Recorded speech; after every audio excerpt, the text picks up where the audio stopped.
Rick Perry believes that he can order the suffering of Texans because in his imagination, Texans would prefer to feel the pain of cold, feel the pain of not having any energy, because we don't want the government, the federal government, telling us what to do.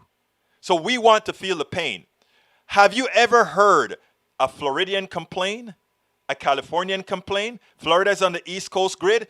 California is on the West Coast grid. Have you ever heard North Dakota or South Dakota, very red states? Have you ever heard Louisiana complain about the shoe on the neck by the federal government on us because they have regulation on our grids? No, we haven't heard that.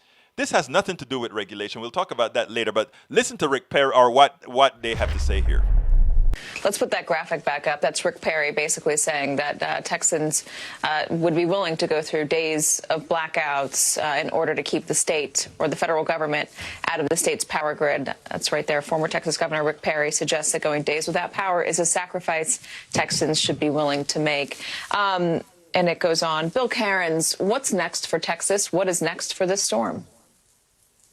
Well, as far as the weather's concerned, it's a different story. As far as what Texas goes, winterizing everything they were supposed to do 10 years ago, and the feds told them they should have. I mean, they took a gamble. They took a risk. They said, in the late 1800s, we were this cold. They said, it's not going to get that cold again. We don't need to winterize. We're not going to spend the money on that. And they took that gamble and that risk. And now we've had a once-in-a-lifetime historic cold snap right over the top of Texas with 2 snowstorms in between. And now we're in the situation that we're in with the energy. I mean, they said earlier today 40% of the generators are down right now.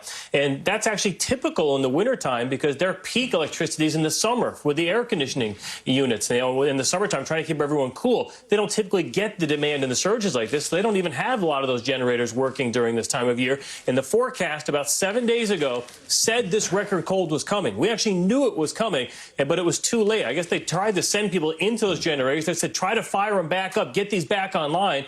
But in a lot of cases, they couldn't do it in time. So, I mean, just a colossal failure of imagination and looking back at history outside of our lives, because these events can happen. Isn't the private sector supposed to be efficient? They knew that we had a wave coming down. A week to get a plant started up? That's very possible. We spend a lot of time deconstructing the news, trying to parse it into a form that everybody can understand. We try to find those little nitpicks where it flies above the fray, etc. If you really like these videos that we do, I want to ask a big favor. Please go ahead, number 1, subscribe to our channel, and number 2, please join if you can. Thank you so kindly for watching. Keep watching. Please remember to share. We must populate the entire internet with our progressive message, a message that we know is what most Americans say that they want. So help us, please join.